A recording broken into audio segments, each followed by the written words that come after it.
What's up, guys? It is your boy Omar Cabrera, or at E-commerce Adventure. Super excited to come to you guys today with another video on how to properly target.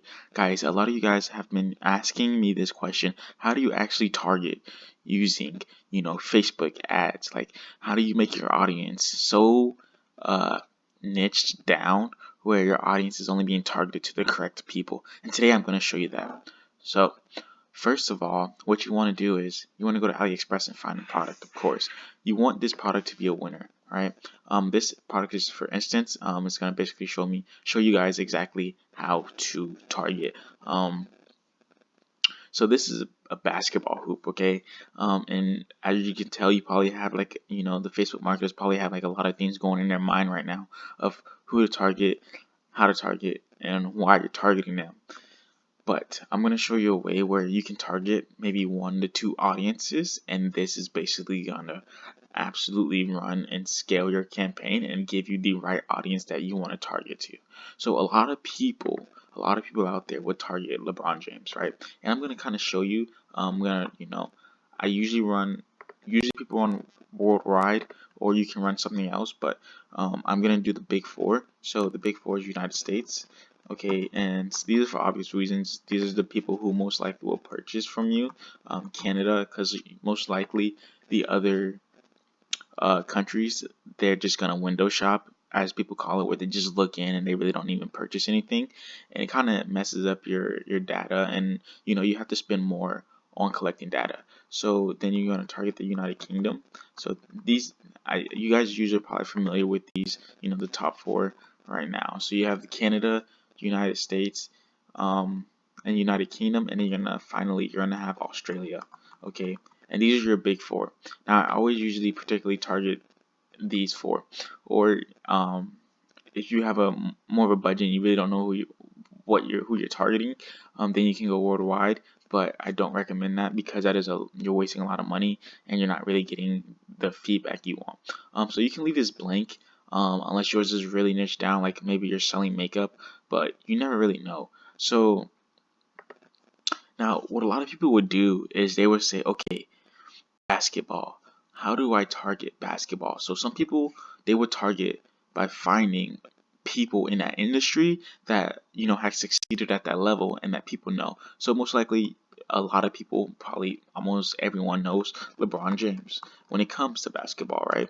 So I would type in LeBron James, and then now look over here, guys. Look at the audience size. It's 36 million.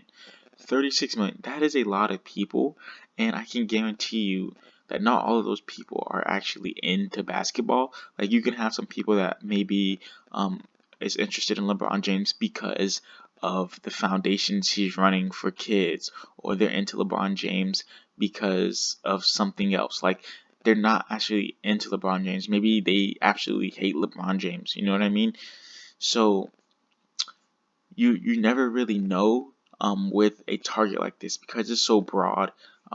This is definitely like targeting a brand. LeBron James is definitely a brand, and it has exceeded basketball, right? So most people are like, okay, I get that. That's why you have a narrow audience and you can just target basketball.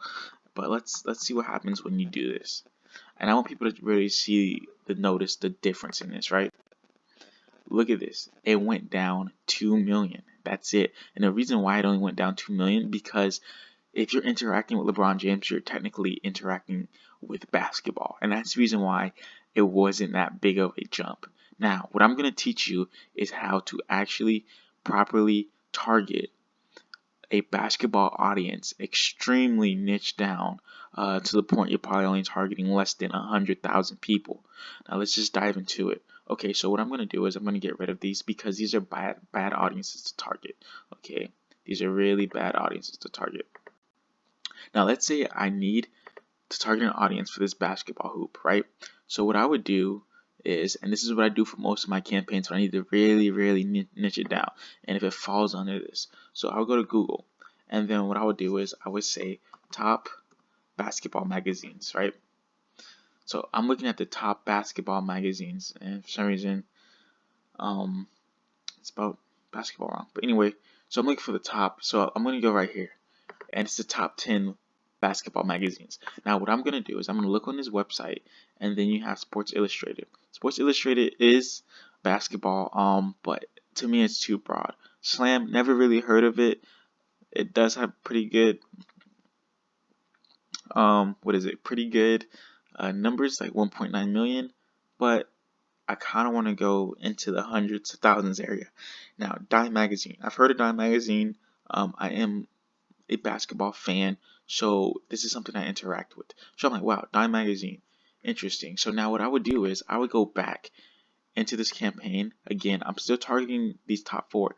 If anything, you can seriously now you can target worldwide, but you can leave the top four just to leave it there, right? And now I'm gonna target Dime Magazine.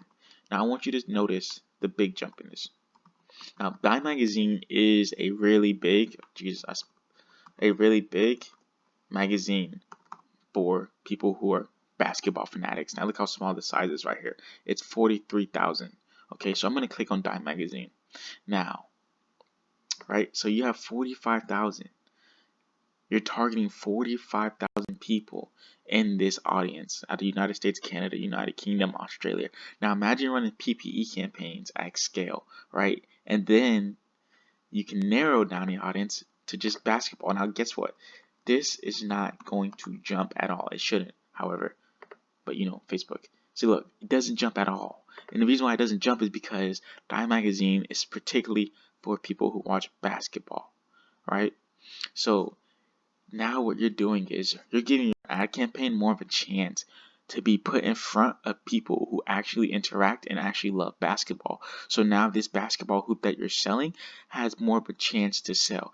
This, guys, this is if you're selling tools, this is if you're selling backpacks, like anything, sorry, not necessarily backpacks, but if you're selling anything where you have a large audience and a large following, maybe even like, let's for instance, like a car, like you're going to target people who are particularly in this market. And people who are in this market are the people who interact with these magazines, because more people who read about something, they're the ones who actually care about that topic. And you guys, this may not be the only campaign you run. You can run, audiences targeting basketball, and let that one run and then compare it to this one. But this one would definitely get more engagement, especially if you're running a video ad for people who absolutely love basketball to the point they interact with a magazine, and then follow up with those people and then get them to purchase. And you're just cycling them through your funnel, but you're starting off a little bit warm, so a little bit in the middle of the funnel, right? Now you just have to get your brand recognized to the point of where, okay, I love basketball, but I don't really know who, this what this business is, so I'm not gonna buy now. But then you follow up, and then like, okay, now they built credibility. Now let me purchase for them. Okay, guys. So yeah, this is a thing that you guys can use. I 100% recommend it. It's tested. It does really well and it has a really great ROI. And then especially when you start running LAAs, this would definitely impact the way your ad campaign and your business scales. Okay, guys, that's it. Leave a comment below if you've used this before. If you haven't, leave a comment below after you use it, and then tell me how you liked it. Okay, guys, see ya. I'm out. Peace.